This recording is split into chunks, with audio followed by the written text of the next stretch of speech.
Guy Fieri has been tooling around the country in a sweet Camaro since 2007 for his long-running Food Network favorite, Diners, Drive-Ins, and Dives.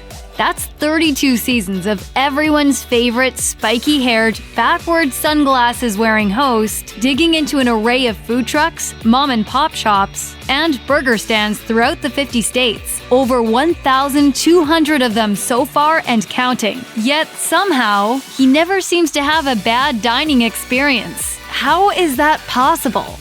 Firstly, for any given episode of Triple D, there is an extensive vetting process. Fans of Fieri can submit their favorite eating spots to diners, drive-ins, and dives by email, while producers reach out to local food writers and grill them about which hometown favorites should be featured on the show. Using this method ensures the cream of any given restaurant scene rises to the top.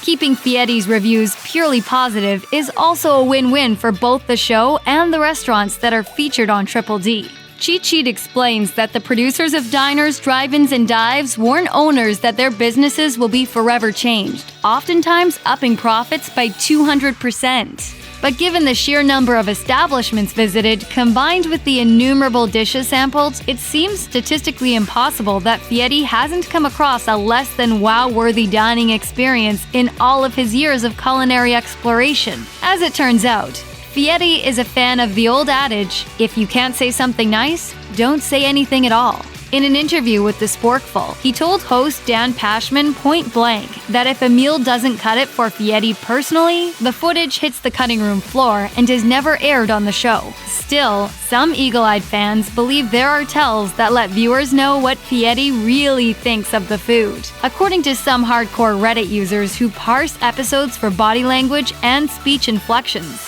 you can tell he likes something when he eats the whole thing, and he's also not shy about telling the audience. Mother, father, that's good. And conversely, you can tell he doesn't love something when he doesn't eat much and just gives the meal generic non-compliments. And on rare occasions, minor critiques. The turtle's a little chewy for me. Of course, there's another factor. Chefs are on their best behavior when Fieri is filming, as they want to make sure they get a good review. So as a result, Fieri is likely to get their very best cooking effort, meaning he's more likely to enjoy his meal than you might be if you ate at the same joint. Still, occasionally, Fieri gets a bad burger or some subpar sloppy joes. And though he tries hard to disguise it with generic compliments, he has admitted publicly that sometimes the chefs can just tell that he didn't really dig their food. In an interview on the podcast The Moment with Brian Koppelman, Fieri opened up to the filmmaker about that uncomfortable experience, saying, "We'll go to commercial and they'll go, 'Well, did you like that?' And I'm like, 'Yeah, it was good.'" Fieri says that many chefs are upset he wasn't amazed by their dish, but that it's an unrealistic expectation for him to be wowed by everything he eats. After all, taste is a subjective thing, whether it's musical taste or actual literal taste. He said, "Don't be offended. I don't like every song that's on the Rolling Stones album." Fieri added that he willingly gives advice to anyone looking to improve their dishes. So even if you do notice some less than enthusiastic descriptions coming out of the star's mouth, or that Fieri only takes a bite before cutting to the next scene, it might not mean you need to skip the dish on your next visit. The restaurant may have gotten some feedback from Fieri and taken it to heart, creating a new version of the dish that is truly out of this world. There's only one way to find out, of course. So, who's up for a road trip?